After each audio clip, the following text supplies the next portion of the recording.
நான் எல்லா பயத்தோடும் எல்லா தாழ்மையோடு நான் சொல்லுவேன். All fear and humility I tell you. இந்த கிருபை மாத்திரம் எனக்கு கிடைக்காமல் இருந்திருந்தால், had I not received this grace, என்னுடைய சரீரமும் my body, என்னுடைய ஆத்துமாவும் அழிந்து ஏறக்குறைய 47 ஆண்டுகள் ஆகியிருக்கும். my soul and my body would have perished since 47 என்னுடைய years. சரீரம் இன்றைக்கு உயிரோடு இருப்பதனுடைய காரணம் 47 ஆண்டுகளுக்கு முன்பதாக தேவனுடைய கிருபை என்னை சந்தித்து என்னுடைய அநியாயங்களை மன்னித்தது. The reason that my body is alive, the grace of God met me 47 years back and has saved me. எதனாலே?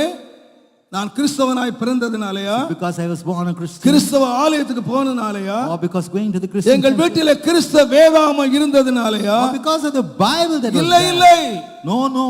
தேவனுடைய கிருபை. The grace of God. நான் அழியாமல் காத்தது தேவனுடைய கிருபை. The reason I was not destroyed is the இன்னைக்கு நான் grace of God. ஜீவனோடு இருக்கிறது கிருபை. The reason I am alive is the என்னுடைய grace of God. ஆத்மா வாழ்கிறது போல எல்லாவற்றிலும் வாழ்ந்து சுகமாய் இருக்கிறது கிருபை.